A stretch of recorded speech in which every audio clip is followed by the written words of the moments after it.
shit every time. Ladies and gentlemen, it's time. It's Thursday. It's Korner Booth pregame. You ready? No debate, cause it's off. I'm too official, got the drip, I got the sauce. Bring the proof when it's time to tell the truth. I'll be at the corner booth, find me in the corner booth, yeah. Still standing and defiant. Slay the competition, cause I'm walking like a giant. Bring the proof when it's time to tell the truth. I'll be at the corner booth, find me in the corner booth, corner booth.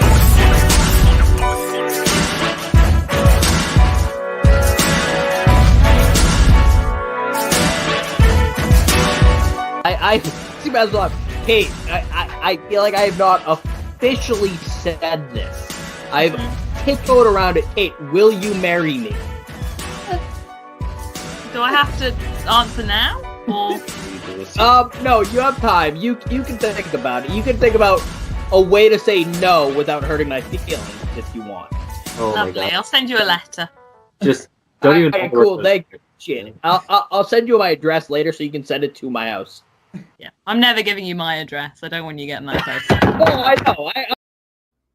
That intro never gets old, and everyone goes, "Why don't you change it?" And I give them the same fucking answer. It was a masterfully made video by my boy Kevin from Tailgating the Quad Pod, and my boy Johnny Maserati, one of my best friends. He did an amazing job on that music, and some handsome host produced an amazing beat and sound for that whole track. Oh wait, that was me. So, ladies and gentlemen, I'm not wearing sunglasses because there they are. Or whatever. Fuck it. I'll put them on later. This show is brought to you by the amazing people at yeetsofficial.com. Promo code Cornerbooth for 10% off. This is the Korner Booth pregame. It's Thursday. I have off tomorrow. Thank fucking God I hate working Fridays. Well, technically, I really don't have off. I have a job interview, but I mean, like, I'm out by 11:30, and I go play golf afterward. Such a rough life. I was doing the driving range. Have you paid for gas in the Northeast? Oh, wait, that's right. You live in Florida where gas actually is semi-reasonable. It's like $4.89. What is it? Oh yeah, we're at I'm at $4.99 right now, and that's because one of our gas stations, like by my house, refuses to go up in price. They're like, we won't. $52 to fill up a Ford Focus. Okay, I am driving nowhere. It costs me $62 for my Honda Accord. My job has a state vehicle. It's a Ford Focus. I can't imagine having to put $52 into that thing.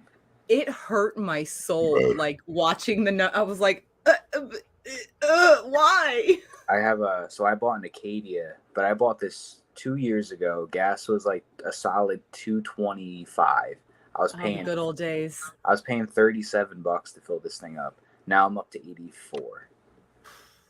Yeah. Back in the good old days, I used to pay like $20-$30 at max. Oh if my I was God! I used to 19. Fill up my car. Okay. So what was it? 20? What was Trump's second year? That was 2018, right?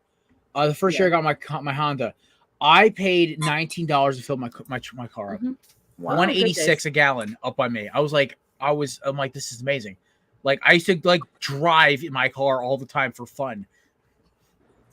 I remember gas being 99 cents a gallon growing up, so this is painful. I remember, the cheapest I ever paid was $1.65 in Hamden, Connecticut, in 2015 or early 2016.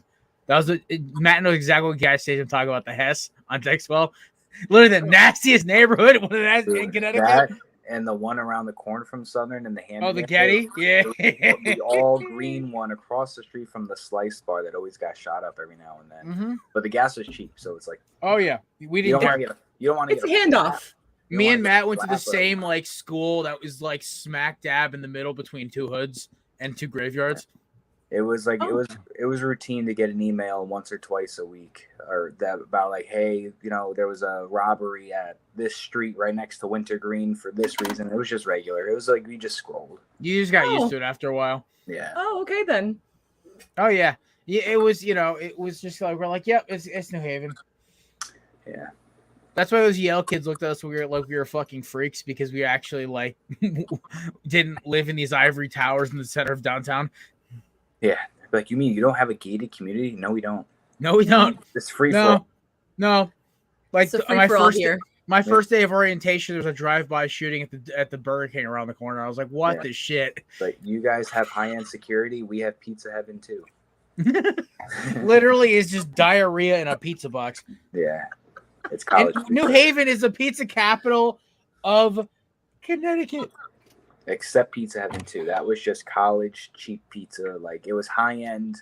It was high-end Papa John's, pretty much for college. Okay. Yeah, no, it was like high-end Papa John's. Like one time, my boy ordered Papa John's. I'm like, we have like 6 delivery places around here. They're all mom and pop shops. You dipshits order Papa John's? The fuck is wrong with you? Look, some people just order what they know. They have no idea. Listen, so I didn't better realize in the world exists. I didn't realize this. Okay, so one Pizza Hut is not that bad. I've now had it once or twice. It's not terrible. Pizza Hut up here in Connecticut, because they actually have to be decent, because you got like Pepe's and Sally's, 2 of Portnoy's top-rated pizza places. Mm-hmm.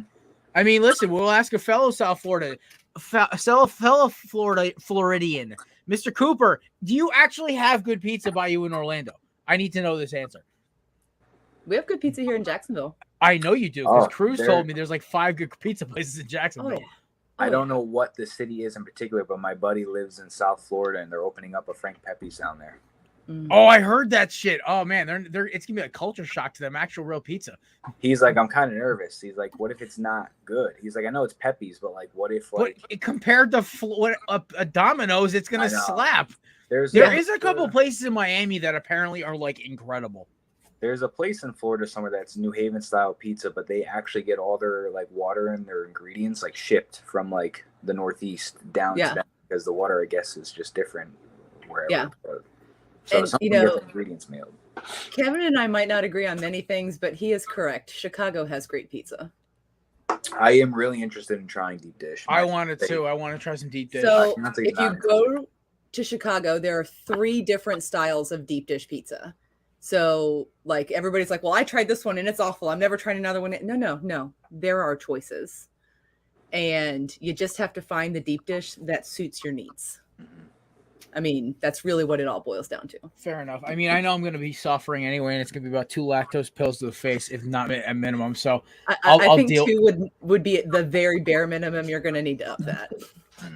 Well, I went 26 and a half years without needing lactose pills. So I feel like my stomach with 1 pill could take on about more than most people can. So fuck it. I mean, I haven't had pizza in holy shit, a month and a half now. My diet consists of literally just steak, chicken, pasta without cheese, which is just a sin. French fries, cheeseburgers, because cheddar cheese is the one cheese I can eat and not even have an issue at all. Which, by the way, folks, do your research. If you're lactose intolerant, do your research on what affects you and what doesn't. I found out cheddar cheese is the lowest lactose rating out of all cheeses. I was like, that's fucking lit. I was like, all right, cool. My favorite cheese is the one I could eat. And I mean, technically second favorite because pepper jack goes first, but that is like way up there, almost like mozzarella level. So I was like, that's not happening ever again. Yeah. Mozzarella is my favorite cheese. So if I develop a lactose allergy, I am screwed. I mean, I found mine at 27. Most people find theirs by like 18. Beth, I mean, you said you were married for X amount of years. I haven't found it yet. Yeah, I was gonna say I think you may have dodged the bullet. Swiss cheese is awful. Swiss cheese, I like. Okay, no. Swiss cheese on a Reuben slaps, Kevin. It slaps. Swiss cheese on a Reuben and on Swiss cheese with ham wrapped around a pickle with some aioli is mint snack. Think of like a cheese pickle hot dog. Mm-hmm. Oh. Now, I will say I've done some weird shit when I'm drunk. A hot dog, barbecue sauce, a slice of ham, and a slice of cheese. You wrap it up and you microwave it for like a minute. Money. Okay. I've done that before. What's another one? Oh, yeah. Just when you're too clocked to try to cook a full chicken cutlet, so you throw chicken nuggets in a burrito. What? That happened this summer. I came back. My buddy dropped me off from the bar. I was home while my parents were on vacation, and I'm looking around. I'm like, "Fuck, what am I gonna eat?" Because I know I'm gonna hate myself in the morning if I don't. I saw like leftover chicken nuggets. I think I cooked earlier, but I never ate them. And I'm sitting there. I'm like, okay, whatever. But then I go and I'm like, oh, I got wraps and cheese and chipotle aioli and pickles. I'm like, I can make a bomb ass wrap. And I'm like, do I put chicken nuggets in a wrap like a heathen? Sure.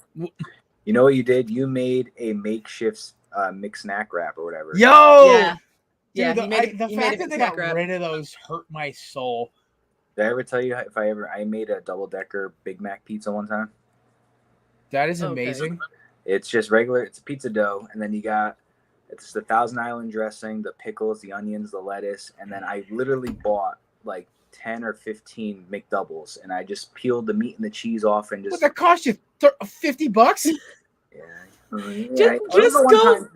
Just go buy a thing of frozen burgers. You'll save a whole lot of fucking money. Buy a box of Bubba's for half the price, and it'll still be healthier. It was a one-time thing, and I was like, I gotta go all out. Oh, I also got like 3 large French fries. So I did all that. That's like what, $7? Who cares? Oh yeah, and then I did the pizza with all the fixings and the fries, and then I put another layer of dough on the rest on. I baked it, and you had fucking double-decker slices of pizza with all that shit. It was good though. That is just like I just see the calorie count hitting the 1,500 mark. I didn't feel good, but it tasted good. I haven't had McDonald's. Oh my god, since February. Before that, it almost been like 2 years. We were leaving this country bar up here, and literally, it's 2:30 in the morning. We wanted Taco Bell, but of course, Taco Bell is a bunch of fucking liars. They're not open 24 hours. Pricks. Taco Bell told you they're open 24 hours. A lot of the ones up here are open 24 hours. Oh. Yeah. Pardon me. We're open till 3 a.m. and we're lucky, but then they open like 4 hours later for breakfast. So well, it's like cracks up because it was 2:45 in the morning because my buddy refused to leave the bar until he got kicked out. I think he was fighting with this girl. He didn't want to leave, and I'm like, "Why is this our problem? You're our ride. Let's go." We want to leave. You're our ride. Let's me and my boy were literally falling asleep at the bar. We're like sitting on the bar still watching him like chat with his buddy with some of the buddies he met up with, and we're the two of us looking at each other like. He goes, how tired are you? I'm like, I'm shot. And he goes, you get to drive? And he goes, oh, yeah, I'll be good by the time I get back. Like, energy-wise, not even drinking. Me, my house was the place we left from, so I didn't have to drive shit. But I'm just like, I'm drunk, but, like, I just want to go home, man. I want, like, to, like, sleep. I want chicken nuggets and sleep. I had a gun safety class at 9 a.m. I had to be, like, semi-alert for this shit. Look, let me tell you about some Florida nonsense. So I went and got my concealed weapons class taken care of. They were letting people do their practice shoots with laser sights. And I was like, so are you going to be like, I'm sorry, Mr. Bad Guy. Hold on one moment. I have to turn on my little red light before I shoot you. I mean, one of my buddies, his sidearms, the second the safety's released, it auto releases the laser. Okay. It's like some mechanism in the rail or whatever. I don't even know how he does it. That was not the case for any of these people. They were. Oh well, I also he's also done like 50 of these classes. Like he does it. Like he actually could probably teach a couple of them at this point. Yeah. But it's one motion. Like he gets up, hits it with his other hand, and he's good to go. Yeah. I'm like, but hearing your first gunshot from up close in a while you're hungover is brutal. Oh, Well, I was shooting. No, thank you. Well, we were at a private range too, which made it even fun. Made it even more fun. That's gotta be great, though. It's like, excuse me, sir. If you just let me turn this laser on, I can get a more accurate shot on you. Pardon me, sir. Let me turn this laser light on real quick before you rob me. Like, is it the worst? Is it the worst part? Okay. The worst part about this whole thing was that he let us try a bunch of different calibers and everything else, right? So I'm up to 357 because I'll let you know I was like in the heavier weapons because. I have had experience shooting weapons, whether it's bow and arrows, pellet guns, whatever. Mm-hmm. And so I got very cool. Like, I was a quick learner. Like I hadn't shot a gun before. This is a couple months back. 9mm, I hit like 9 out of 10 on target. 22, I hit like 15 out of 20. Like I was like, all right. He goes, you're good. Like I passed you. You're fine. I'm like, can I try the 357? I forgot how loud those efforts were. It was a 357 SIG, and I literally just emptied the clip in about as fast as possible, and I actually hit the target, but the problem was my earplugs do not fit my ears right. So I heard every single shot. So I was like, head was thumping. I'm like, oh God. Yeah. The first gun I ever shot was my ex-father-in-law's 50 cal Desert Eagle in his backyard. So, Florida things. no, this was in Michigan, not Oh! even a Florida thing. Wait, they allow guns in Michigan? I thought that state was based. I'm not going to make any more jokes about Michigan. I'm sorry. I have Look. friends who are from Michigan. They make jokes about how it's a police state. I mean, Marijuana's listen, they're legal. They got that over Florida. Yeah, I mean, marijuana is legal, but they don't let you practice your Second Amendment rights. So that's a weird trade-off. Yeah, well, I mean, you can do whatever you want on your private property in your backyard. True. I will say this because I do want to actually start talking sports at some point in the next 20 minutes. I will say though, my buddy, he's a former Army Cav. He did a tour and a half, 82 tours, whatever it is, and he's now a gunsmith at Cabela's over in Reno. This dude has an armament, and he goes, and I just see on Facebook him posting pictures of the next gun he bought. I'm like, dude, like if the apocalypse happens, I'm taking a one-way ticket to Reno, and I am gonna be your personal chef. Like, I am well armed for a person who lives in a house by themselves. That's all I'll say. Yeah, no, I mean, like, same, but I mean, I'm like, I once the second the economy started taking a tailspin, I put the looking for apartment thing on pause, and I'm like, you know what? My parents are charging me rent. They stay out of my way 99% of my day. I do not care. You mean you don't want to pay like $3,000 a month for a loft apartment? You know what's crazy? In Connecticut, rent's cheaper than it is in most cities in Texas and Florida, which is insane. Mm-hmm. And I was like, little shitty Connecticut actually is having some value finally. Yeah. When my husband and I split up, somebody was like, "Are you going to move into an apartment?" I was like, "Fuck no! I'm paying less than $1,000 a month for a mortgage. I am not going to move out and pay $2,000 for an apartment." Yeah, it's like what people don't fucking realize is if you have a little cash, go buy a house. You're going to do much better than you.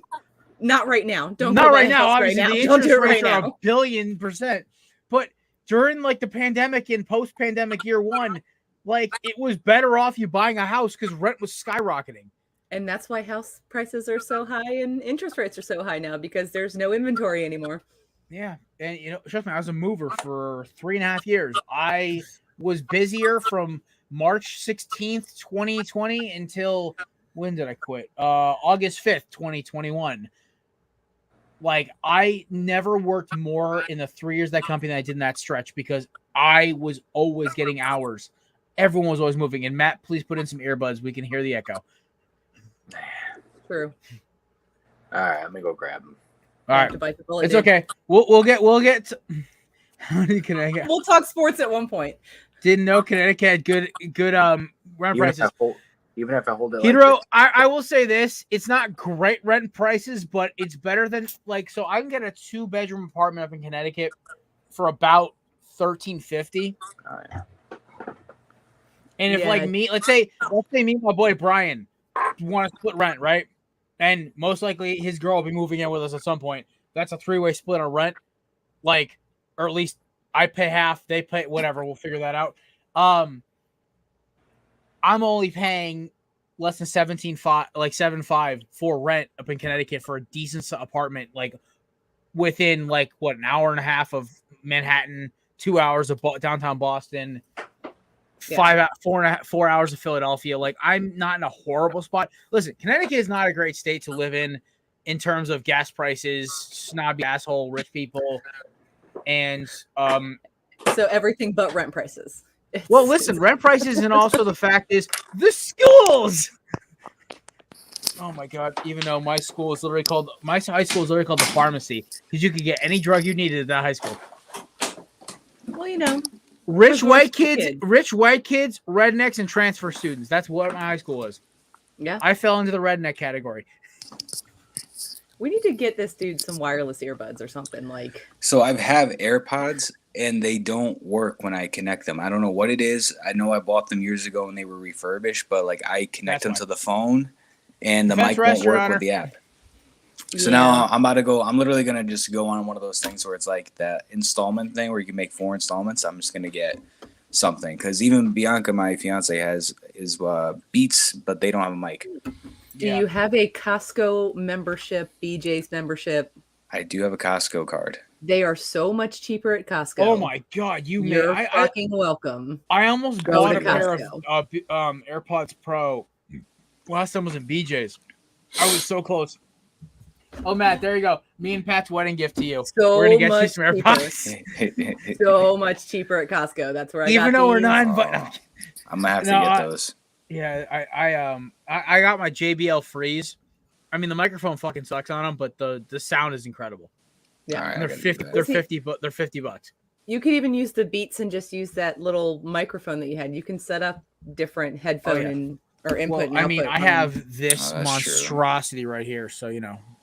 I mean, same. Yeah, I mean, like mine was. I have one of those too, but I don't have the USB port available to use that. Mine was a gift from a grandparent for Christmas like 2 years ago, and I was like, she's like, "What do you want for Christmas?" I'm like, "Just really fancy microphone."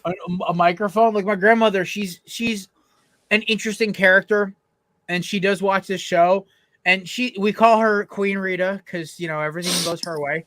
Or I'm sorry, now we found out she's Scottish royalty because of her DNA, her 23andMe. So the Grand Duchess of backhanded compliments. I'm sorry, but I'm her favorite by a country mile out of her 4 grandchildren because one, I do not fear her.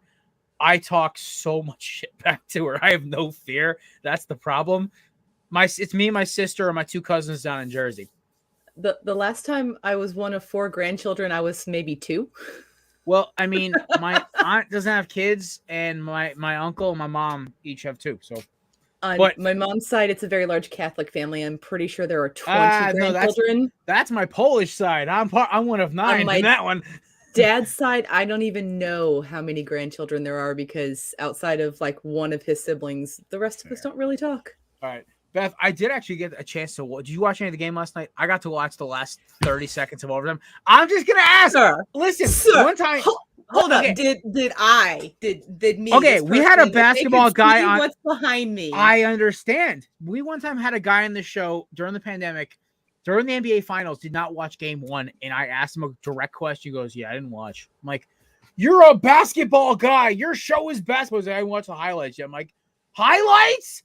I even watched the last 30 seconds of overtime because I was half asleep. I turned the TV back on and I saw that goal. I was like, holy shit." Oh, Berkey. And shout out to our boy and our good friend of the show, Scotty Kaiser. His Avs are up 1-0. Yeah, they are. Well, I mean, I'm a Blackhawks fan, but in January, I was like, the Avs are winning the cup. Like, that's just where it is. So I heard somebody say it to me too, and I was like, yeah, it kind of tracks. Okay. There you go. It was. I mean, also I should. Yeah, I should have talked to you about this. Post-game. I should have done this like I did, Matt. I should have done it like I did with the North Carolina Tar Heels. I should have just put a futures bet on the back way too early. Beth, I lost on a bet in the March Madness. Would have got me $2,000, which would really help me with my gas bills right now. That would have all gone into your gas tank every penny. Oh my god, I was wasted on my buddy Cruz's show because I did this show. And I went on his, and me and his co-host Nick had to listen. They were the guys who were on for our 200th episode. We had to listen to him talk about how Auburn was going to win the national title for the men's bracket. And his girlfriend went to Auburn. So we're like, Cruz, if Kaylee has a gun to your head, blink twice. So at the end of it, he goes, Auburn is going to win the national title. I'm like, Cruz, I'm so confident my North Carolina's going to win the chip. I'm putting $17, 17th for the last national title, on them to win. DraftKings was about to offer me a $1,500 buyout, but they pulled it after Baycott got injured because I was about to walk away with almost $3,000 after everything happened. I mean, after taxes, it would have been about like around 2-ish, but I was like, of a $17 bet. I had already won $600 the week before on the Elite 8 because I was a smart bettor. Honestly, if they would have been like $1,500, I would have been like, I'm out. Yeah, I went to go log in. And it pulled it. I'm like, there's a reason DraftKings is losing so much money. And actually, it's a perfect segue because I want to talk about the JJ Watt tweet today. It was hysterical. DraftKings, I have to talk to FanDuel because I have to get on the phone with customer service because I have to update my credit card. It's the same number as my last one, but new expiration date. And they're being a pain in the ass about letting me do it. So I'm going to call customer service like, hey, listen, I want to update this, blah, blah, blah, blah, because DraftKings is terrible. And the only reason I'm keeping the app open is because I have 2 futures bets. Eagles to win the Super Bowl because I do that every year. Listen, you see that defense, especially one of the guys who's in this title screen, Darius Slay, James Bradbury. Woo! That's cornerback core. But also, I have the Diamondbacks to make the playoffs. And honestly, 5 games below 500 in June, they're a lot better off than they would be. Matt, I might actually have a shot at this. I mean, hey, the Red Sox went from being 8 or 10 games under 500 to being like 8 games over. So you never know. I know. They finally got over the hump against the Orioles in the standings, which is just hysterical in itself to say. But yeah, so we'll go back to hockey in a second because I want to talk about this a little bit. I mean, I know very little about hockey. Besides my Penguins, I don't give a F about hockey. I'm like, it's my 6th sport. Rude. 7th if you count U.S. men's soccer. Rude. Really? It's because I didn't grow up with it. I didn't grow up with hockey. No, I love watching it. It's just the problem is it goes NFL, college ball, baseball, college basketball, NBA, then U.S. men's national team, and then hockey. Sorry, I'm dying over here. Oh, Hydra wants to talk. I want to know what his team is. If he's going to be talking smack like that, what's his team? Because last time I checked, my team's won a title in the last decade. Oh, speaking of money, it was a fun little thing I just heard on the radio. The Jets are leading like DraftKings or FanDuel and like the most amount of money put down on like somebody taking the over, like for teams to win over the whatever. So because their over-under is so low. Yeah, 5.5. So who sets that line? But so not only are they having like an overload of people taking the over on that, there's an abundance, like more people have taken the over that the Jets are going to win the AFC East than people picking the Bills, which is insane. It's a long shot. It's a long shot bet. That's why. Oh, but you the put odds are probably $7, crazy. you put like $10 down, you walk over the 100. It's easy. Oh yeah, but it's insane. I wouldn't do it because obviously like that's not going to happen. I mean, I wouldn't. I would take the over on the games. That's going to happen. But I will say this though, one of my favorite bets I saw is that the Browns dropped 70 points in a day, and it's going to continue to fall because I will almost bet money Deshaun Watson does not see the field as a Brown this whole season. I'd be absolutely okay with that. I would be too because so Warren Sapp was on a podcast. I can't remember the name. It was, I think it was the initial or SS or whatever it's called. It might be Sports Syndicate or something. But it's Warren Sapp. Anyone who knows Warren Sapp knows he's a very outspoken individual. He's hysterical, right? Warren Sapp legitimately says, bro, 66? Man, he's just a straight up freak, man. He's a weirdo. Like, there's no way to fucking put it any differently. But at 66 things over a 1.5 year period, that is a problem. We talked about this on the show last time. And the fact of the matter is, his situation is only getting worse. And Cleveland, this is fucking karma. You fuck Baker over. He doesn't want to pay for you anymore. I hope Jacoby Brissett leads y'all to 3 wins. You know, the bad thing too is if you listen to like some of his like questions from the media, like Deshaun, and like his answers, they're terrible. Like they're like, oh, like 66 people, like different people for massages. Like, is that accurate? And he's like, I mean, you know, talking to my lawyer, like going over the list, like I don't really think so, but I don't know. Get better answers after he capped 3 guys. Yeah, like shit. Like he was just the way he was answering it was as if he had no idea what to say. I'm like, if you were innocent, you would have some passion behind your answers. Like this dude's just like, you know. Michael Vick even said he was fucking guilty and he gave better answers than this. Yeah. The fact that he's like, well, I checked the list. I'm sorry, are you Santa? Like, how many times do you have to check this he's list? Like, yeah, I went over it. So hold on, I can't leave this alone. If it's a list, who's naughty, who's nice? Are the ones that naughty are the ones who didn't snitch on you? Probably. I mean, I don't know. I'm sorry, that was a fucking layup. I had to let according to like the morals code, if you didn't snitch, then you probably are on the naughty list because you know that's the way you run it. But it's like, what the hell? The NFL. Why I love the NFL right now? The headlines are hysterical. Okay, so I brought back. So we have Deshaun Watson with this shit, and the fact that Browns are still trying to trade Baker to the Panthers has gained a little bit of smoke, but they're still saying it's not likely. But at the same time, I don't know who to believe anymore, because if you told me A.J. Brown was going to be an Eagle 7 months ago, I'd say you're on crack. Yeah. Or Devontae Adams is going to be actually, no, Devontae Adams to the Raiders I called. That one I'll take credit for calling. But I thought Debo was gone. I thought Debo was going to be in Jets green by today. I know. I thought by draft day I was so hyped. That 10th pick came up and I was like, trade it. Let's be honest. I like Garrett Wilson better for your offense because Garrett Wilson's a receiver. Debo Samuel, I think his production is going to fall off the less running back touches he gets. Yeah, and he's voiced that he doesn't want to be that vertical kind of guy. He wants to focus. He won't get those kind of touches anymore, which means he won't get that kind of paycheck. Yeah, it's common sense. I mean, listen, and unfortunately, the problem is okay, so like, I'm going to give you guys some bold predictions. Last year I had 3 bold predictions, right? I said the Eagles are going to make the playoffs.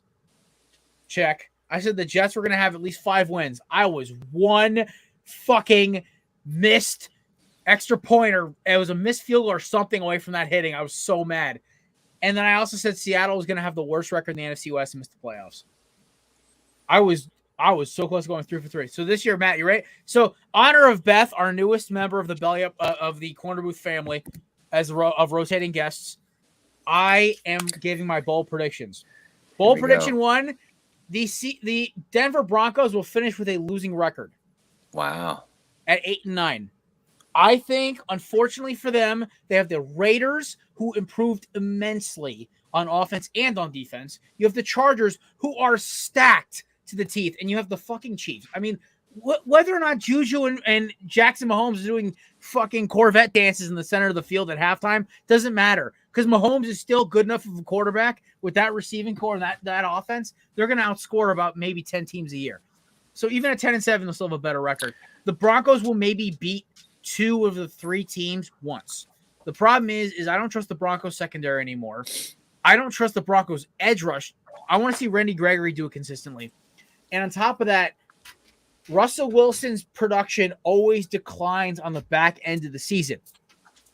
The Denver Broncos are going to need him to be good at the back end of the season, and everyone's going to see that this year. I think all those years of being the duct tape in Seattle is going to kill him. Bold prediction 2. The New England Patriots will finish with the worst record in the AFC East. That was one of mine. Only because the AFC East is going to be a literal dogfight. You're going to have the Bills so far ahead that Josh Allen's playing golf for the last 3 weeks of the season. But then you're going to have the Jets, Dolphins, and Patriots beating the living piss out of each other for the whole season. Because I don't think Tua is going to be that great. I think with Tyreek and Jalen Waddle, he'll put up good numbers, but he's going to drive OCs crazy and film guys like me who look for little things like that. I, on film, still don't get why everyone's so infatuated with Tua. I don't get it. I've watched 8 hours of film on this guy at minimum, and I don't fucking get it. Oh, and bold prediction number 3, the Jacksonville Jaguars will finish in 2nd place in the AFC South this year. Here's my reasons. So, 1, I love Mr. Visor Doug Peterson. That man is a saint. I will pay his way for heaven because that man got me a damn Super Bowl. 2, Trevor Lawrence, a.k.a. Mr. Piece of Shit Sunshine. He may be a baby back bitch, but he's a hell of a quarterback. 2, Travis Etienne is a fucking rocket, and so is James Robinson. That's a hell of a running back core for a young quarterback. I love their receivers. Christian Kirk may be overpaid, but he's not a bad receiver. I love everything they did this offseason from soup to nuts. It's amazing. It's a great improvement. They quietly got better. And the thing is, the other issue is that the Titans got so much fucking worse, and so did the Texans only improved a little bit. Like the Texans, I think the only way the Texans finish with a better record than the Jags is if what Brian Urlacher said yesterday and McAfee comes true, is that defense just becomes lights out tomorrow, which is very possible because Lovie Smith is a wizard on defense with that beard, especially. Looks like fucking Gandalf now. But with the Jaguars, their personnel is honestly, Peterson's won more games with shittier players. Check the 2018 Eagles when half the team was injured and they still made the second round of the playoffs. So, checkmate, gents. So I have 2 comments on the Jacksonville front. 1, I trust Doug Peterson because he knows how to drop a puck at a hockey game. He came to an Iceman game. We trust. And he dropped the puck correctly, unlike Jalen Ramsey, who talked a whole bunch of hockey shit about how he could pick up the game in 6 months and then like coin flipped a hockey puck onto the ice, which is not acceptable. He's flamboyant though as a human being, and Jalen Ramsey may be one of the greatest corners of our lifetime. So you respect that 3-inch piece of vulcanized rubber, okay? It deserves respect. Just like the Duke. I know, I get it. Number 2, I have to understand that the term rocket in football is different than the term rocket in hockey, because rocket in hockey when means you're a very referring attractive girl. I know. Yes, I know what you're it means. referring to a hot girl, and you said rocket, and I was like, question mark. So Travis Etienne, I watched that man butcher I watched Travis Etienne butcher my Miami Hurricanes for 3 straight years. That man, if he hits open field, how hard he runs, he will score. Yes, but James Robinson, James Robinson, you have to always think, when I talk, think of it as a football player's IQ. Do not think of it from a hockey player's domain. I can't not think. Even though they're very similar types of people, football players and hockey players, it's like when I was in high school and I played ball, the hockey players are the ones I related to the most because they acted like us. Mm-hmm. Whereas baseball players too, because baseball players just didn't give a shit.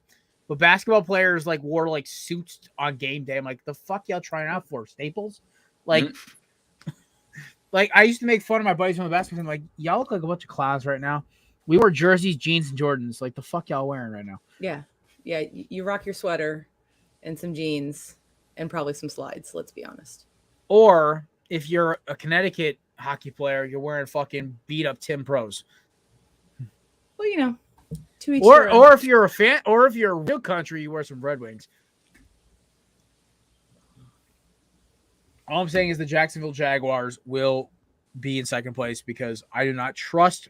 I think the Titans are going to have a regression season where I don't think the Jags are going to make the playoffs because the problem is the AFC is so fucking front loaded that they're going to be like good, but they're not going to be good enough. And their schedule's so damn easy and it's not going to matter. The problem is with the AFC South is that the Colts are so damn good. They're going to kick everyone's ass except for Jacksonville because, you know, they have to lose that game. It's like, it's a rule of nature. One of the few Jags games I've been to was actually a Jags Colts game. So was it what year was it? It was here. It was the year that Peyton Manning was hurt because he was on the sideline. It was like 2012 or something like that. Oh yeah, it was the Andrew Luck year. It was 2011. Yeah, I guess. I don't know. My mom and I went. She's a football person. I'm a hockey person. It's just how we are. Fair. Hey, listen, the Jags gonna be fun this year. You might be able to get some. Might be able to go get some tickets and watch a win. That would be a gem to see a win. Listen, I'm going to see the Eagles Packers in prime time the Sunday after Thanksgiving. 11th fucking row. Like way out of my pay scale. My buddy goes and buys a ticket. He goes, yeah, you owe me X amount of dollars. I'm like, all right, this is gonna be like Kmart, bro. You're getting layaway payments for a couple months. I paid him like $50 last week. I'm paying for his entry fee for a wiffle ball charity tournament we're playing in next month. That's another $50 off the board, and I'll just keep working my way down. Hopefully by just November 30th, I have it all paid off. I got a couple. I got 2 predictions and then 2. I got 4 predictions pretty much. I got for you. I have one more. I do have one more though. You said 3. Well, I have my bonus one because I said 4. He's got the 4th one. It's also about my team. I always have one about my team every year. I predict that Jalen Hurts. I said this last year, but I throw in this.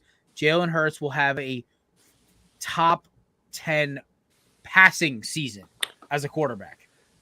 Not just rushing, because we know the dude showed up to minicamp looking like Hulk. Yeah, but the thing is that this man has had an entire offseason people telling him all he can do is run. And yo, Hedros is coming at you, bro.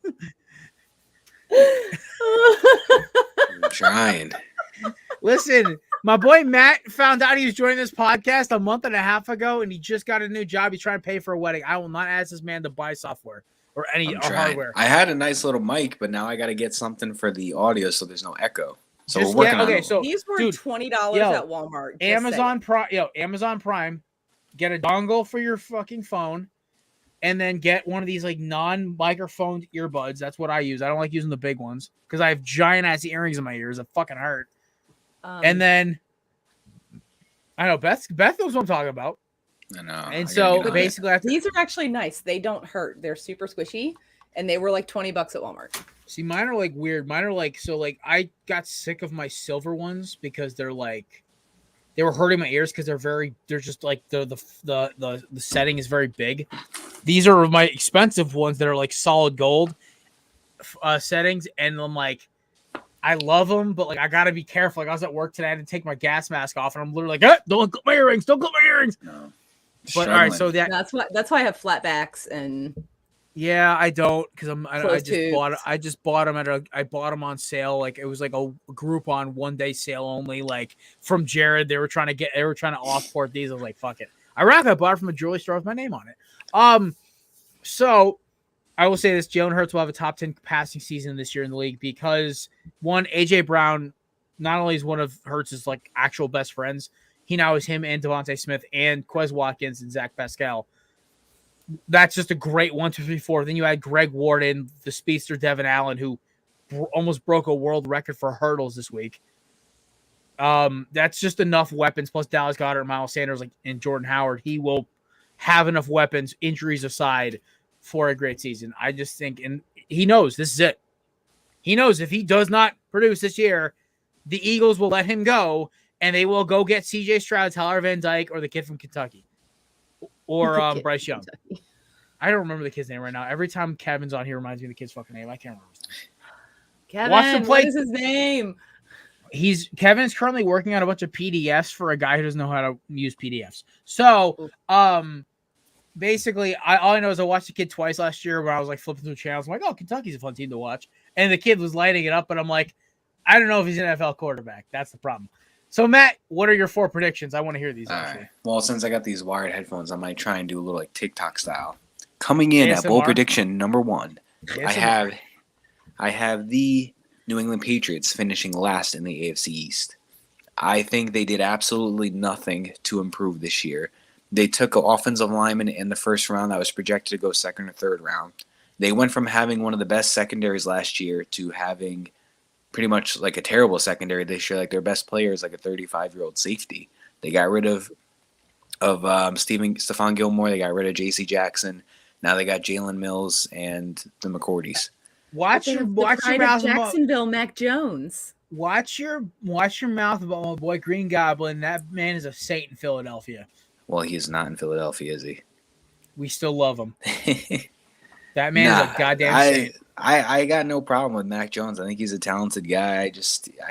They gave him Devontae Parker on offense, and that's really it. I was like, now he's got Devontae Parker, Jacoby Myers, and Kendrick Bourne. That's not a number 1, a number 2, or number 3 receiver kind of thing. They do have Tyquan Thornton, who, like they're saying, is a taller Deshaun Jackson, but can't run routes. So that's a recipe for disaster. Exactly. So run straight. I have a really bad feeling that he's never going to see the fucking field. He might see it, just not, Like he may not see the end zone. Hey-o. To credit Jared on this next one, I do have the Eagles winning the division. I have it going. Eagles, Dallas, and Washington might lose Terry now. I'm kind of starting to lean towards the Giants in third. Yeah, I guess I'll give it Giants and then Washington. I think it's gonna be close for the last place between those two. It really depends on, I guess, if like Terry McLaurin's going to be there or not, because Curtis Samuel's not a healthy guy. So I got Eagles winning the division, Patriots finishing last. My third one is Seattle winds up just doing terrible, as we all imagine they are, and Seattle cans Pete Carroll. That's my big one right there. Seattle fires Pete Carroll after this year. Then my fourth and final one, which is not a really happy one, but I just see it coming. I really think the Houston Texans hired Lovie Smith because the league needed another minority coach. Like I really don't think you look at Lovie Smith. Okay, so the thing is, like, I think it was more or less because Lovie's got about 2 more years left where he's like, I gotta grow this beard out more and help hobbits get rings to Mordor. I think they want Josh McCown to be their next head coach. I think he will be the next head coach. I think the biggest problem is not the fact that Eric Bieniemy can't get a job because he's a dickhead. I will always back my boy Shady McCoy. the second he said that shit, I actually did some digging because the whole thing about Eric Bieniemy just being an asshole.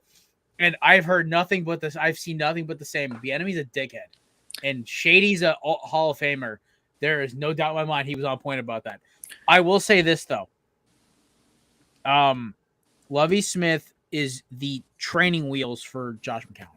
But see, the thing was David Culley was also that training wheel too, because they had rumors that they wanted to sign this guy as the coach, but they didn't think he was ready. So they bring him on staff with this David Culley. They fire him after the first year, which he actually did pretty well for the team. 4 wins, we were rejected against 0. It's not bad. Yeah, but then you bring in Lovie Smith, and it's right after all the Brian Flores things and everything going on, and it doesn't make sense that they hired him because if Miami hired another black head coach. Well, technically Mike McNeil is half, but like it's like who cares? It's like at this point I get the whole thing about that. Like the Brian Flores lawsuit just feels weirder and weirder each day. And the fact it's kind of been swept under the rug, but keep going. My thing is that he's had multiple head coaching stints, even in college and pros, and he has not done well in any of them. Like I just think there's guys Bears. Well, that one time. That 1 year. He had a winning record like 5 out of the 7 years he was there. So why did they fire him then? Because then they had the Bears front offense was bullshit back then. Urlacher talked about this on McAfee yesterday. He literally almost retired because they literally let Lovie go for no reason. That feels very Chicago. Yeah, Chicago. He hasn't had the winning experience. To me, in my mind, to earn that spot over everybody available. Going to coach at Illinois, it doesn't count. Come on, man. It's like coaching a minor league college team. Yeah, but I would have hired a lot of coordinators and other ex-NFL coaches over that guy. The point being is that I think this is also another stopgap year for Josh McCown. So I think this is a one and done for Lovie, and then McCown will be the coach next year. For some reason, they really want that guy to be a coach. Well, okay, so Josh McCown basically kept Carson Wentz from completely unraveling in 2019. Then the second McCown retires, Wentz just completely unravels like a badly wound tape deck. And as you can see, after his first day of minicamp, throwing not 1, not 2, but 4 or 5 interceptions in minicamp. Who throws interceptions in minicamp? Is it an interception if you're throwing to your teammates? They're just playing against you. It is when the media is fucking watching. But is it technically an interception? Yeah, if you're throwing to a teammate. If it's a live scrimmage, if it's any kind of ball practice, if the teammate catches it and he's playing on defense, it's an interception. Look, I'm just saying, if you throw the ball to your teammate, I'd ask the same in practice in hockey. If like you guys go into a scrimmage and the right wing from the other team scores on you, it counts. It's still an inter-squad game, and so therefore the team. Yeah, but it's more the optics of the fact that you're playing in a fucking practice and you still throw 5 interceptions. Like, come on, Carson. Well, I also think. I also have a practice. They score many goals, so I have a very big axe to grind with Carson Wentz after I found out how much I was misled that this man was basically I don't want to use the C word, but he was just a terrible teammate apparently. So yeah, I haven't. No, that word doesn't offend me, so you are more than welcome to use. Oh, I was gonna say cancer. I mean, that word also doesn't scare me. No, I'm not trying to offend we talk about you or anybody. We talk about locker room cancers in hockey all the time. I'm just trying because it's I feel weird saying it every time I say it. Also, because my favorite basketball player of all time called Charlie Villanueva a cancer to his team when he had a bald head. Kevin Garnett, baby, 1 of 1. That man is the greatest shit talker in all of sports. I will say this though, Matt, about how many predictions you have? You have 2 more left, right?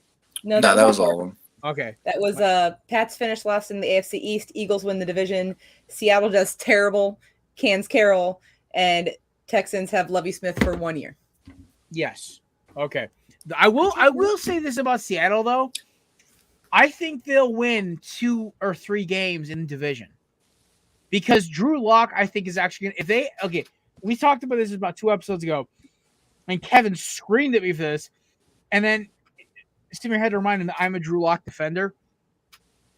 Drew Jeezy, that's my man right there. He has a bazooka for an arm. DK Metcalf loves quarterbacks with a cannon. So does Lockett. Listen, if anything, they're going to score a shit ton of points, and they may win a couple games off of it. So that's my thing about the Seahawks. They're hell not going to make the playoffs. But like, don't be surprised if San Fran only wins like 8 games, because if Trey Lance is their starter, it's going to be a rough first season starting for him. Yeah, I mean, if they don't trade Jimmy G, do you think he's a starter? No, they can't do that after all the shit they did. Hell no. I don't know. This is a guy that brought you to a Super Bowl a couple years ago. It doesn't matter. It's the optics. It's the same thing with Baker. Like, it looks fucking terrible for either side involved. The fact is, Garoppolo hamstrung the Niners with that late shoulder surgery, and they can't wait to get rid of him, and they want to get value back for him because they know they're not winning a Super Bowl in year 1 with Trey Lance, but they know they can get back to a Super Bowl within 3 years if he's the guy. But I don't know. It's just the whole. There's like 4 or 5 teams in the NFL where I'm like, looking, I'm like, the fuck are you thinking? Number 1 is the Giants. Number 2 is the Niners. Number 3 is the Titans. Number 4, I would say, is Washington, but they never know what the fuck they're thinking, so that doesn't count. I'd say number 4 would probably be like the Dallas Cowboys.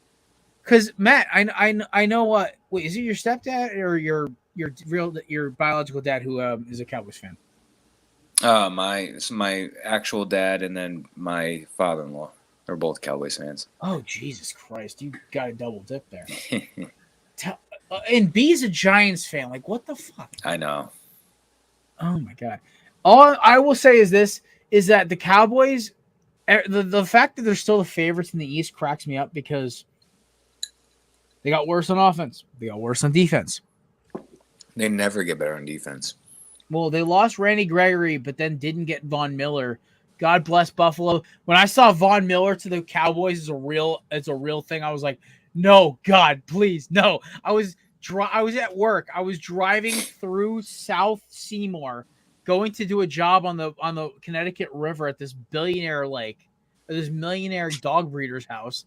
This dude had a wrapped aquamarine Lamborghini Urus, the SUV. Gorgeous truck. Amazing looking. And he was the coolest dude on the planet. But, like, I'm sitting there like, I'm listening to this like, please, no, Dallas, no Von Miller to Dallas. That's the worst idea ever. And then he signs a Buffalo. I'm like, God bless. Yeah. Well, yeah, it's fuck me pretty much. My only question is what kind of dogs?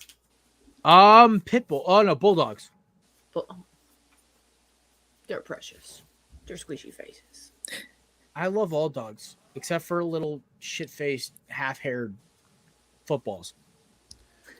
Or little, like, Yorkies that just try and... Whoa. Yorkies are fucking adorable. I just hate the little hairless, like, half-haired shits. Oh, the Chinese, what are they? Yeah, I've seen, like, so many... I know exactly what you're talking about. So I go in a millionaire and billionaire's house all the time for work, right? Because I do, like, their luxury marble countertops and all this bullshit. And I literally work in the 2 richest counties in America. Westchester County, New York. 2 out of 3 richest counties. Westchester, New York, and Fairfield County, Connecticut. And I literally see the nicest house on the planet. I've literally been inside of a mini castle, right? And I've seen the ugliest fucking dogs. I do love, though, when they have the giant Great Danes and Dobermans that are just, like, adorable and love bugs. Mm-hmm. Those are my favorite. One of my best friends has a Great Dane, and she's adorable. Her name is Rogue. She is giant. She is gray, and she is the most lovable dog I think I've ever met. See, if I ended up, back when I wanted to move to the city, I was never going to get a dog, even though I want one. But now that I'm probably never going to actually move into an actual city, I'll probably live in the suburbs. I want a Rottie and I want a wolf dog. Yeah, I have 2 pit bull rescues who are surrounding me right now. So, and you also have a cat that was talking while we were having our podcast meeting the other day. I do. He's loud.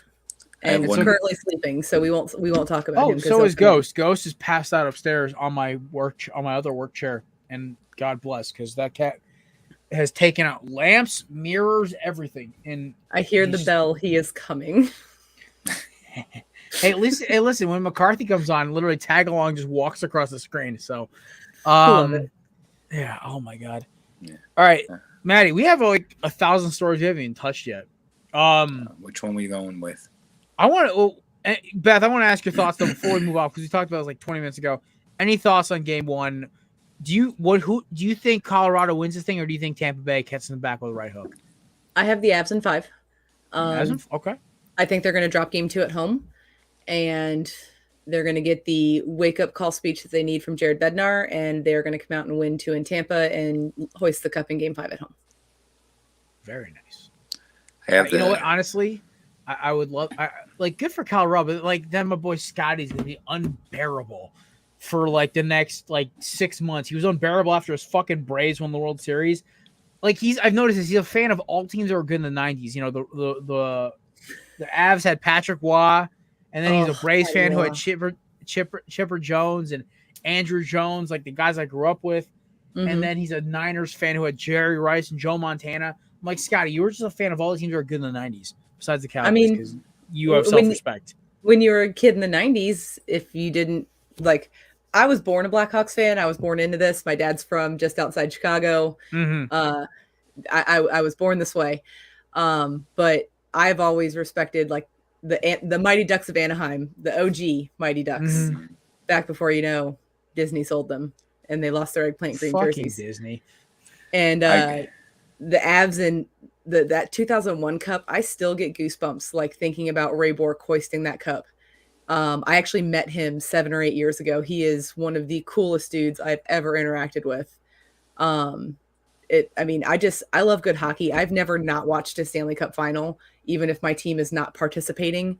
There's no more difficult of a trophy to win in sports than the Stanley Cup. No, I fully guarantee. So, like, I was very lucky. So, when I was 21 and 22, my team won back-to-back titles, and it was awesome. But at the same time, like, to me, the Stanley Cup is so cool because the intensity of those fucking games is off the chain. My basketball team's never been to the NBA Finals. My baseball team only won once, and it was when I was 6. Still the best feeling ever, though, is your football team winning. When the Eagles beat the Patriots, it was like the only things they're going to beat is my wedding day and my first, second, and whatever child birth. That's about it. Yeah, I'm a Cubs fan, so 2016, I think everyone's rooting for the Cubs. So I was up, I don't even know how late it was. I was watching the game in my bed, all the extra innings, and my ex-husband was asleep next to me because he was in the military. And it was the most quiet celebration of the most electric moment I think I've ever had, because I was just like, So me and my roommates were watching the game in my dorm, and Matt knows exactly what dorm room. That was my north dorm, the one that was monstrous with the handicap door that was literally like double the size of a regular room. Oh yeah, Matt, you remember that one? And so me and my roommate were up until it was Dan, Matt. Mm-hmm. Yeah, so me and him were up until 1 a.m. We watched the game. It was like 11:30, and then because neither of us had class the next morning, we just started partying. Yeah, I had to like, America's team won. I had to work at 7 o'clock the next morning. It was difficult to go to sleep. After that, it was not fun waking up the next morning. Can I interest you in giving you back Aroldis Chapman? I mean, look, you can have him. For, the Cubs. I mean, what's he going to do on the Cubs? He can be like he was on the Reds. He's never going to close out a meaningful game. He's going to do anything not in the Bronx. Listen, also, here's the thing, Matt. I could have told you him going to the Bronx was a bad idea. It's almost as bad as him going to Arizona where the air is thin. See, Colorado. The great thing put a power pitcher with only one good pitch in a small or light aired ballpark. They need to have a good number 2. Like Randy Johnson was only successful because of his slider in Arizona. Because that fastball by itself, he's getting fucking rung up every fucking play. We all saw the 35-mile-an-hour meatball home run that was fucking amazing. Yeah, it was the greatest thing I've ever seen in my life. Off of fucking Kyle Higashioka. I think that was his second home run of the season and the second in the game. That was fucking amazing. 35. Do you find that almost like disrespectful that like they're like literally trying to hit that out that much and you're already up by like double digits like that? Like I mean, I'm a competitive person, so if I had been on the double-digit side in the lead, I would have done the same. I would be like, ha ha ha, sucks to suck. Here I go. Have a good day. Like, fuck all y'all. Anthony Rizzo was in Boone's ear. He was trying to get him to let him pitch because he pitched the year or two ago with you guys. Freeman. Yeah. It was fucking hysterical. They were like, Boone's like, yeah, no, Rizzo's been in my ear trying to like let me get him to pitch. He's like, maybe. He's like, I don't think so. Don't say yes or no. Just tell him maybe. Just placate him for a little bit. He'll go sit down. It's fine. Yeah, the one good thing that came out of the whole thing was it was nice for a while having Gleyber Torres, and then he had his off. I don't know why when something's not wrong, you should try to not fix it. If it doesn't need to be fixed, don't touch it. Don't fix things that aren't broken. He was amazing, and you put him to shortstop, and he sucks for 2 years, and then you put him back to second base, not full time, but now he's got 12 or whatever home runs. He's doing a lot better. He's got more home runs this year than he did last entire season. Mm-hmm. So he's doing a lot better now that he's not shortstop anymore. Thank fucking God. But that came good from that trade, and then Chapman just fucking. My team lost 2 out of 3 from the Reds, 2 out of 3 from the Phillies, and 2 out of 3 from the Reds again. And I want to literally hang Mark Melancon outside of a pinata and just hit him with a bat. Yeah, he's the worst pitcher in baseball. That man got shelled. Like my mom. So Father's Day, me, my parents, and my sister, my brother, we're all watching the game on the TV because we're waiting for dinner to get cooked. She goes, Jared, why are you getting all tense? You guys are up by 4 runs. And I'm like, because Mark Melancon's coming in. She goes, who's that? I'm like, our overpaid closer who literally gives up his ERA's got to be 50 at this point. He gave up a double, a single, and a walk, and then got a ground out for a double play to end the game. I was literally like this. I couldn't even drink my beer. I was like, this is just painstaking. So, hot little topic right here. I just got a notification about it. Would any of you guys pay Shohei Ohtani $50 million per year for 4 years? $200 million in total. No question. They're saying his deal could be in the area of 4 years, $200 million. Which, like, versatility wise, like, I mean, he's a solid pitcher. Duke could be my 5th starter and can hit me 35 to 40 jacks a year plus stolen bases and RBIs. Fuck it. Take it tomorrow. And especially in Arizona, in a world where I make $50 million a year. Can I make $1 million a year? Fuck. I'll make the minimum. I'll take $800,000 a year. Like NHL league minimum, I'm getting paid 18. I'm interviewing for a job around the same right now, and I'm making less money thanks to our dipshit government than I was back when back when I was a mover. Well, I was making 16. My money's worth less because these dipshits. I'm like, God damn it. I mean, in millionaire news, the NHL salary cap is going up a whole $1 million for next season. The NFL next season is going up like 13. Yeah, this is the first time the cap ceiling has moved in 3 seasons. Wow. Yeah, no, I actually heard that story, because it was on WFAN this morning, and Boomer and Carton were talking about it, and I was like, these dipshits talking about hockey. I can't stand. Boomer aside, and I can't fucking stand him. Also, because I'm Team McAfee all day, baby. Yeah, I like McAfee. Do you see that video I sent you on Instagram? Yes, because I watched it live. I watched. Fuck Boston Connor. By the way, I'm trying to get Boston Connor on the show because 1, he's my age, and 2, I think I know his cousin. Not sure. Maybe know his cousin. His cousin may have been roommates with my ex-girlfriend, so we're about to find out if that's true or not. That's some weird 6 degrees of Kevin Bacon bullshit going on. Well, it's like so here the thing is he's my age, and so he's a really cool dude apparently from what I've heard from circles of people who know him.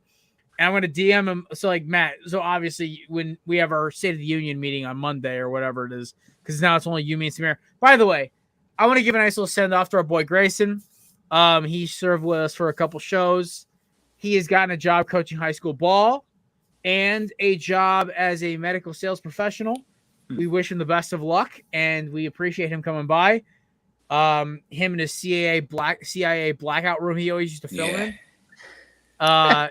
His tenure may have been short-lived. We appreciated the effort he gave us. So you're saying if he got a job coaching high school ball and he got a job in medical sales? No, he actually legit got a job. It may be a cover though for him being. He got a job. Yeah, it was a nice combo. You had me with the wired headphones and him with the foggy background, as if he was in like a crime scene. Anything's better than me trying to scramble to get guests every freaking week because everyone quit on me in about a week. March of 2022 may be the darkest moment of the Quarterwood's history. Everyone's like, Jared, why aren't your views going up? Jared, why aren't you getting guests? I'm like, because I don't have any help. I'm literally scrambling. Well, and then God bless Matt and Samir. And yes. You put out the bat signal today. Yeah, I know. I put it out to two people. I put it to McCarthy and Beth. Beth answered. So Beth is now Batman. Ryan McCarthy is now Robin. Oh, damn. He's like, I'm going on TSS fans. I'm like, yo, fuck Jason. I love that. I love Coop. Cooper's my dog. I love him. He's a good dude. He's one of the funniest dudes on the planet. I actually did his entry, like, introduction and shit when he first joined Belly Up. This man texted me an entire article, had 35 cusses in. I'm like, I love this fucking dude already. I knew from his picture and from his fucking language, this dude is guaranteed an ex-Marine. He's from Florida. And I was right. I was like, yep. Check. He's a Miami Hurricanes fan too, which makes me love him even more. Because God bless, it's all about the U, obviously. He's just a good dude. He's and I owe him a headshot of myself, and Samir does too. So I apologize to Jason Cooper if he's still watching. But because I don't have a good shit done, dude. I don't have a good headshot of myself. I really don't. Gotta get that shit done. One of my best with the green screen that you never use behind you, because then he can really I'm make about shit to fucking work. tear this shit down. Take a fucking headshot first. I'm actually about to build a whole shelf here because I have all these cool collectibles and shit. Like I have a fucking same. Mine are on shelves. I have a fucking like Infinity Gauntlet bottle opener. Like it's amazing. I have a picture of me, my dad, and Bobby Hall from when I was 9. That's amazing. I have a miniature Civil War cannon. What up? Because I'm going all Ron Swanson on this shit. And I'm not in my cool items. I have a replica of the bean. I have a marble that is polar bear. Also a piggy bank. That's awesome. I have a marble polar bear. And I have a light. I got this quarter that's from Colorado. Delaware. I love it. Delaware. Oh, and I have this octopus who tells you whether or not I'm happy or I'm angry. Nice. I love seeing those things on TikTok. I also have a keychain of the Mandalorian because I am basically a Mandalorian as a human being. Guns. I love firearms and I love independent freedoms and civil liberties, which is basically the Mandalorian's foundry. And I also have a Grogu Alexa dot holder. That's awesome. I thought that was Yoda. You heathen fuck. I mean, you got the ears and everything. I also have a poster of the it literally is a T-Rex with those little like grab arm things you see old people have, and it literally says unstoppable on it. Nice. Yeah, my next tattoo is going to be a T-Rex, and I'm very excited. My favorite dinosaur. I'm a human T-Rex, so I have little arms. Legs. See, I am a human, like whatever, a raptor. My arms are really fucking long.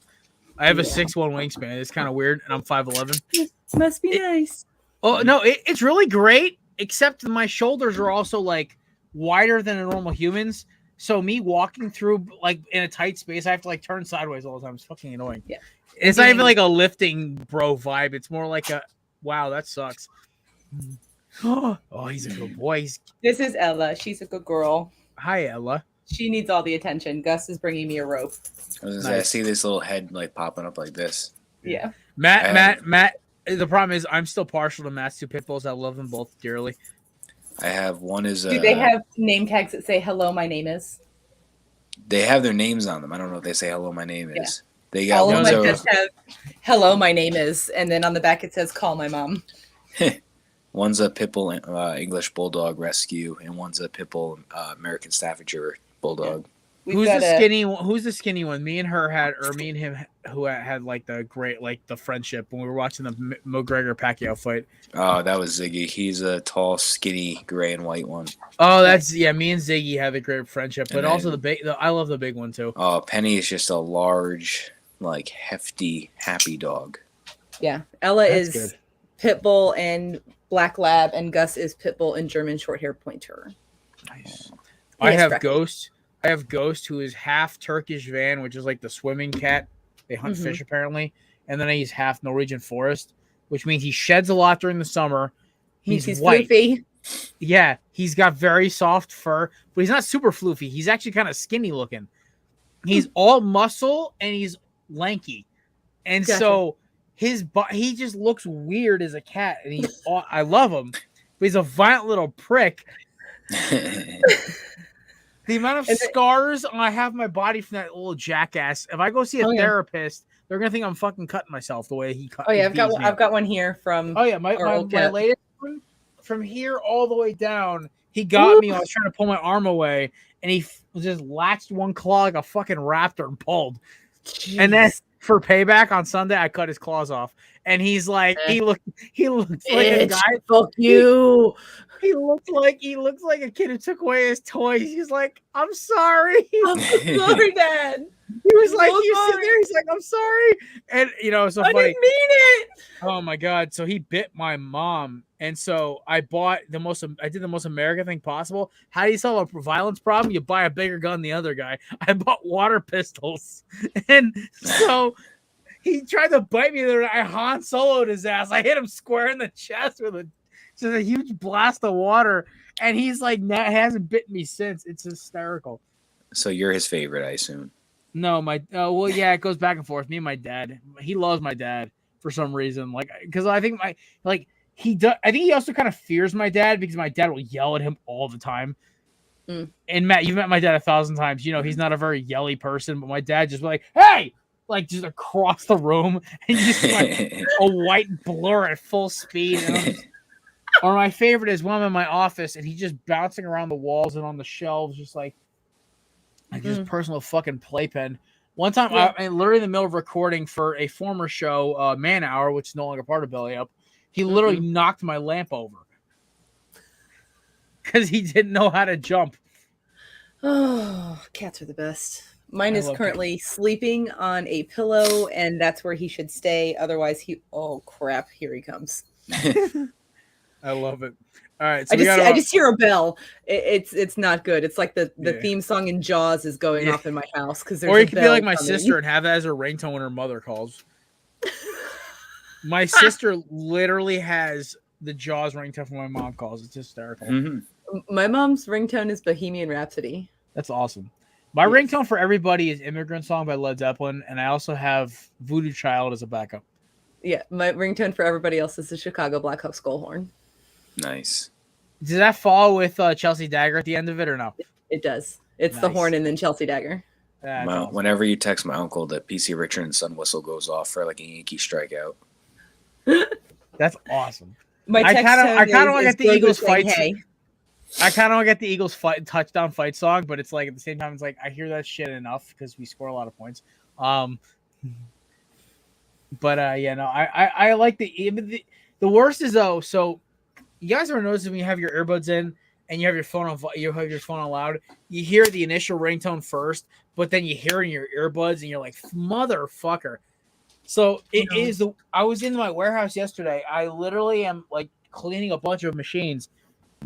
I hear Immigrant Song. I'm like, oh God, somebody's calling me. And I hear it again in my earbuds. I'm like, all right, I fucking get it. All right, I'm gonna answer my phone. Yeah, my phone's pretty much always on silent. I hear Robert Plant screeching. Like, listen, if it didn't give it away with the lightning bolts that are tattooed to my arm and the fact of my beard and hairstyle and the fact that Immigrant Song is my ringtone, I do love Thor a lot. Let's see. There we go. There's that one. And then there's that one. Yeah. And then there's my douchebag tattoo. Oh, you got a douchebag travel tattoo. Look at you. Oh, man. Matt remembers when I got that one. Matt's like, what does it mean? I'm like, it's a symbol of the warrior, brother. I'm like, I was like, so this is just like, you're like, I got to get something cool. I'm like 20. Boom. And you're like, tribal tattoo, let's go. And the worst part is, I'm not even fucking Irish, Matt. I know. You got a Celtic knot and you're not even Irish. Actually, it's a Celtic arrowhead. Well, I could only see like this much of it. See, it's a Celtic arrowhead. See? sir, my people are disappointed in you. Well, technically, so here's the thing, though. I think Ancestry is full of shit because I guarantee there's some Irish in me. I'm Scottish mostly on that part of my family. So your people are real mad at you for getting that Irish. Who fucking cares? I don't know. The ancestors are angry. So technically, I am the most is Polish with a little Nordic sprinkled in. That's my dad's side, and then my mom's side is a quarter Italian, and then Irish Scottish mix. I guarantee there's some Irish there. My grandmother's full of shit. Yeah, I'm very Irish. I'm just happy. My dad went to Ireland and was like, "Oh look, our name is on all of these buildings." I'm just happy my fucking British. God bless. Yeah, I'm pretty much just Italian. I'd rather be Italian than British. Oh, you don't want to have a cuppa? I don't want to be. I don't want to be literally human garbage. I literally make fun of British people almost as much as I make fun of French people. My French jokes really just kind of land about the fact they lost 2 world wars if it wasn't for America. So that's usually where most of my the red form. I go with the Red Foreman route. It works every time. The foot in the ass. Yeah. But my English jokes rely on the fact that they were like everyone gets on America for being imperialists, but the British were the worst offenders of them all. Actually, technically, the Belgians were the worst, but that's a whole other argument. I mean, my favorite British joke is telling him to have a nice work day on the 4th of July. It's like catch an L on the 4th of July, motherfucker. Go have fun at work, bitches. Y'all lost a war against a bunch of farmers, bitch. And then we got our comeuppance when a China-backed Viet Cong farmers beat us in Vietnam. Yeah. But then again, that was just Democrats being hungry for war. Shout out LBJ. Heyo. Oh my God! Did you see this? Tortorella's going to be the head coach of the Flyers. Tort's got a 4-year contract in Philly. Oh my God, he's such a Philadelphia guy, and it's perfect. You know what? They are going to be like. Oh my God, I love it. And jelly. It's so here's the thing: is like match. I don't hate. I'm one of the few Penguins fans who doesn't hate the Flyers because I know so many Flyers fans because of my Eagles love. I hate the Flyers. Oh no, Flyers fans are fucking. Patrick Kane scoring that goal in overtime in 2010 was the greatest moment of my life because it was against the Flyers. Now I have a lot of mixed feelings about that cup, knowing what happened to Kyle Beach, but like that goal will forever be the greatest goal I've seen scored. I was one of the few people who was like, the puck's in the net. The puck's in the net. People were like, no, it's not. I'm like, no, really, it's in the net. I saw it move. No, the fan base in hockey hate the most of the New York Rangers. I can't stand them. It's a bunch of spoiled white boys and khaki wearers from Connecticut and upstate New York. Vegas Golden Knights. I don't give a fuck. They're all new fans. Who gives a shit? Working for the railroad for the state of Connecticut, working a lot of stations at night and seeing the trains come back from the Rangers games, I can confirm the outfit matches with the description. Yeah, no. I'll roll up at midnight. I was at the Ritz-Carlton in White Plains, New York, which is like, the very nice suburb city of Manhattan. I'm working in the Ritz-Carlton, literally the nicest fucking building in the whole city. I'm restoring their marble floor with me and my night shift guy. And I see a bunch of Rangers fans walk in, and the night guy looks at me and goes, "You're not a Rangers fan?" I'm like, "I fucking hate the Rangers." He goes, "Who are you a fan of?" I'm like, "The fucking Pens. We had them beat. Our fucking goaltending sucks." Did he cold clock you when you said that? Like, because that's a Rangers thing, just turning around and cold clocking opposing fans. Well, Beth, the problem is that would have been his funeral because Matt knows this. When somebody tries to swing at me, it ends badly for them. Matt watched me push a dude through a couch once. Yeah, it was a dark moment. Was it dark or was it just epic? There's a fine line between those two things. 75% dark. I mean, 75% epic. It was dark because he thought this kid was going to get up and say, "I'm suing you." It's like, no, he just got up and tried to swing back. In Connecticut, it's 50-50. You're either going to get the dude who swings back and says good fight after he loses or wins, or you get the dude who threatens to sue. You never know in Connecticut. Mostly it's the people that just threaten to sue. Yeah. I mean, how do you think they got all their money? No, all our money is from ripping off people and also from, insurance and Manhattan and everything else. All right, it is 7:50 right about now, so we're going to switch over to our favorite segment, brought to you by the amazing people at Canadips.com. Listen, you want a great... Yeah, Beth's got it right here. My girl's got it. My boy Matt orders about 50 tins a day. Yeah. I got it. My tin of peach right here is my favorite flavor. I got 5 more in my mailbox right now. I need to go grab them. Yo, listen, I got wintergreen. That is my go-to because I am a Cope wintergreen boy all day. And so it tastes just like Cope wintergreen. You can't tell me otherwise. But listen, this tastes like Cope peach too, which makes me very happy. Thank you, Canada Dips. Listen, if you're like me, I used to dip a lot. I used to do a lot of chew. It's a great alternative. I'll put 3 of these in my mouth. I'll be good to go for a couple hours. Even though I walk home one day, my mom goes, "The hell you got in your mouth?" I'm like, "Oh, just a couple pouches." She goes, "You look like such a fucking hick." And I'm like, "Well, shoe fits." But yeah, listen, 10 milligrams of CBD, good for your joints, takes the edge off, makes you feel a little better. Does not inhibit you driving or operating machinery, any of that crazy shit, right? But it makes you feel a little better. It's good stuff. It's definitely, honestly, I feel more alert with this shit than I do. I actually have actual dip in my mouth. That's what's scary. Well, you also don't have to spit. I mean, usually I would just by the end of me doing it, I was just buying snus anyway, so I didn't have to spit anyway. Yeah. But then again, snus is fucking nasty, so. Yeah, it's pretty gross. Camel mint, baby. That was my go-to. Oh my god! I would get the dark blue tin. Nobody carried the Copenhagen stuff was so rare I could never find this. So I just kept buying the fucking camel shit. But yeah, listen, Canada Dips 20% off, promo code BELLYUP20. You don't regret this. I love this fucking shit. I buy it. I'm actually about to order another couple tins tomorrow because it's payday. Matt knows it. Matt's bought about 5,000 tins already. Yeah. Dude, the citrus one I like.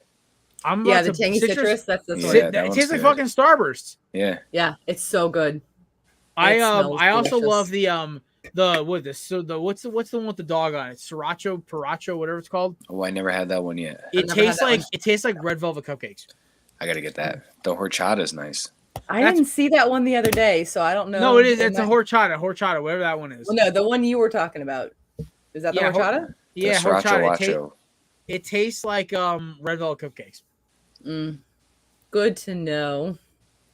Also, do not order. I mean, actually, if you want, a little disclaimer: if you're gonna order the non-CBD ones, like the ones that are like clove infused, I will say this: drink a lot of water. They soak up a lot of water. Yeah. Okay. Yeah. See, Zach. Hey, my boy Zach's in the building. You can't forget that a franchise exists if you loathe them. Well, I mean, Beth, for you at least. I mean, they're just like our minor. They're like what the Jets were to the Giants for a long time when the Giants actually were good, but now the Jets are better than the Giants, so that's kind of a scary prospect. But they still haven't been able to. They haven't been able to beat us in the regular season in a while.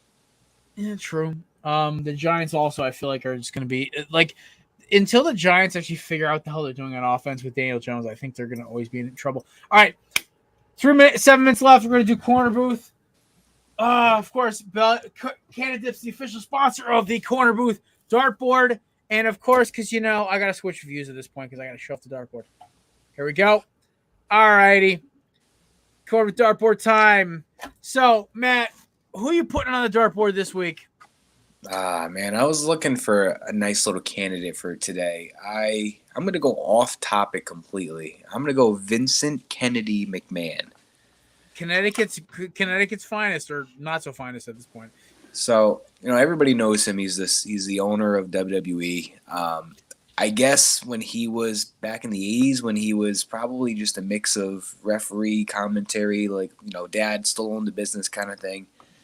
I guess he signed a female referee at the time for a $100,000 salary and offered to raise that up to $200,000 for, sexual favors. So he was pretty much paying her double her salary in order to have some sort of sexual relationship with this woman while he was also married to Linda McMahon, I'm pretty sure, around that time.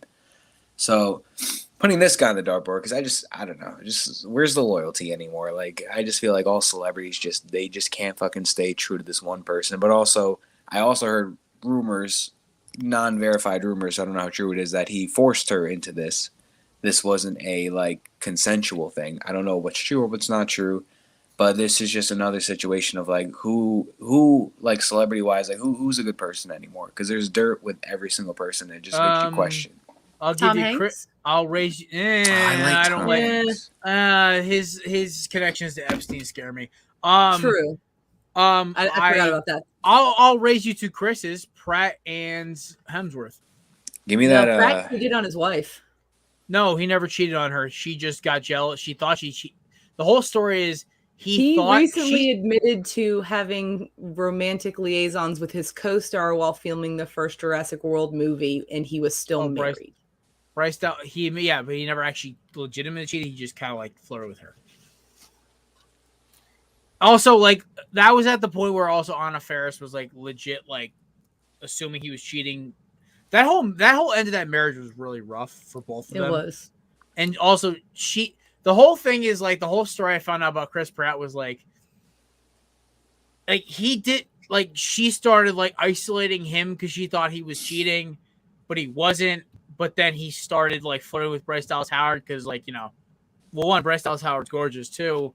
Yeah. Talk about erotic boys. I'm a sucker for redheads. I am.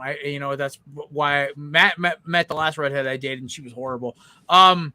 She was gorgeous, but she was just a horrible human being. Basically, I guess that was the kind of the gist. Like, like she was already pushing away. Yeah. Now he's married to the Terminator's daughter. So yes, he's married to a Schwarzenegger. Yeah, so he can't cheat now. And also Hemsworth and Eliza Packy have been married for like ever. Yeah. To close also, out their collective body. Oh, sorry. Their collective body fat percentage is about 3% total. Yeah, for sure. 100. Yeah. Can confirm. To close out the Vince McMahon argument, on top of all of that, he apparently paid her a $3 million settlement to never speak of the situation ever again. So now they're looking into it in an investigation. Like the WWE board is opening an investigation on the whole matter. Here's my thing. When does paying someone to never speak about something again ever work out in the payer's favor? It's always like a very temporary thing. Like this probably happened like 15, 20 years ago, but like it's going to come out. Like it doesn't matter when you do it. Yeah. Especially with the way the internet works these days. I mean, it's going to come out. All right, Beth, it's your debut on the corner booth.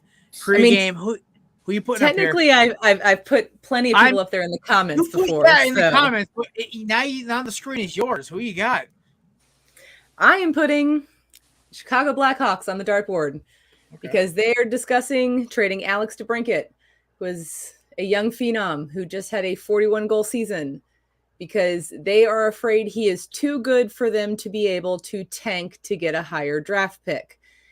Regardless of how bad they finish the season, they still only have an 18% chance of getting a top 3 pick. Please don't make my next season absolutely horrendous and trade Alex DeBrincat. It would be a bad idea. He is an amazing hockey player. Don't fucking do it. My dartboard this year, this week at least, is the Baltimore Ravens front office. They are about to do the dumbest fucking thing possible this year. I am not the biggest Lamar Jackson fan. I like him as a person. You think he's hysterical. I agree with a lot of his like opinions about various world issues and everything else. Lamar Jackson, honestly, a really cool dude in person from what I've heard from people who I know live in South Florida. But here's the thing. The Ravens are banking that they can pay him off this year. The last time they banked on a quarterback not having a good season, they had Joe Flacco go win a Super Bowl. Now the Ravens aren't winning the Super Bowl this year. I can almost guarantee that. Their offense looks abysmal. They have 1,000 running backs, but no receivers. Jackson will probably still have great numbers, but I think he'll be surpassed by like the likes of Jalen Hurts, Kyler Murray, Russell Wilson, Derek Carr, et cetera, et cetera. So the problem is I want to see Lamar Jackson's going to have a good season, but the fact that they couldn't work out a deal already is just not a good look for Baltimore. And honestly, if Baltimore finishes around mid, I'd say 9-8, 10-7, and they are a first-round exit or miss the playoffs, Lamar Jackson will be a Carolina Panther or something else next year. because they just don't have anything there. With Baltimore, I think the problem is like they thought they were going to have more leverage, and they don't. And I think the problem is now when you look at quarterbacks, Philadelphia has all the leverage in the Jalen Hurts situation. Hurts blows up, they pay him a shit ton of money. They have the cap space for it next year. Great. And now they have 2 draft picks they can spend on weapons that are cheap. And then you look at same thing with New England, where New England basically is staring on his Mac Jones contract in 3 years. But Mac Jones, if he produces enough, they pay him a mid-level contract, and now they still make the money. But now Baltimore's still on the barrel of a full-fledged contract. Even Arizona's playing this right. They're saying, hey, Kyler Murray, produce 1 more year and stay healthy, and we'll pay you. Baltimore waited to the last minute, and now they better pray that Lamar Jackson has a mid-season. If Lamar Jackson is anything close to 2019, they're fucked. They're paying a shit ton of money. And they're not going to – either that or they're going to let their franchise quarterback walk, and the franchise is going to be in shambles. So, I mean, listen, the problem is the Bengals are going to run the division for the next 10 years. So, yeah. So there you go. That wraps up the corner with pregame, obviously. Shout out to our girl Beth from Woo Hockey. Beth, where can we find you on Twitter, Instagram, and everything else? So for my personal, you can find me on Twitter at WonderBeffers. And on Instagram, you can find me at GoodBetterBeffers. And you can find our podcast, Let's Talk Wo Hockey, on Instagram and Twitter at Talk Wo Hockey Pod. Awesome. And you can find me and this handsome goon with the comb, with the slick back at Corner Booth Pod. He's at Big Wisp. I am at Belly Up Jared because, God, I've been here so fucking long. My 4-year anniversary at Belly Up is in 2 months. Nice. Yeah. I've been here so damn long. Like 2018. I know. Yeah, 2018, Mike and Blaine hired me. And you still haven't shrunk that dartboard down. You know what? At this point, I think it's more of a comedic sketch, so I won't. Also, because it's a good talking point on the show. Like, well, literally, like, Beth, be fine. Beth, when Belly Up blows up, I will literally have this dartboard hanging in the back of the fucking studio. Let's fucking And I will walk up to it, and I'll point to that shit. I'm like, who are we putting up here today? Who are we putting on this dartboard today? I love that. So shout out to Samir, by the way, who came up with the idea for the dartboard, because he said, he goes, don't you have an extra dartboard in your garage? I'm like, yeah, because the professor, I think it was the president of the school of like business at Yale. I moved her, and she goes, "Hey, I got this brand new dartboard we never use. It's like a $200 dartboard, like authentic boar's hair, like perfect condition." And she goes, "Yeah, I haven't used it." I'm like, "I'll take it." Rich people problems. Yeah, right. You're the president of business school at Yale. I'm like, "Fuck yeah." Her house was gorgeous, by the way. But yeah, no, it was yeah, it was crazy. We were in the middle of down. It literally in the center of campus, just this random fucking house. And it's Yale's a weird fucking college. Anyway, we appreciate Beth for coming on. Shout out to our boys over at Craft Brew. We know Mookie and Scott wanted to be around here tonight, but they won't be. Next week, I may have a few surprise guests up my sleeve. And also shout out to our boy Grayson for hanging with us for a few weeks. We wish you best of luck, buddy. And hopefully have a good weekend. Do not drink and drive, and have a good weekend. Peace. Bye.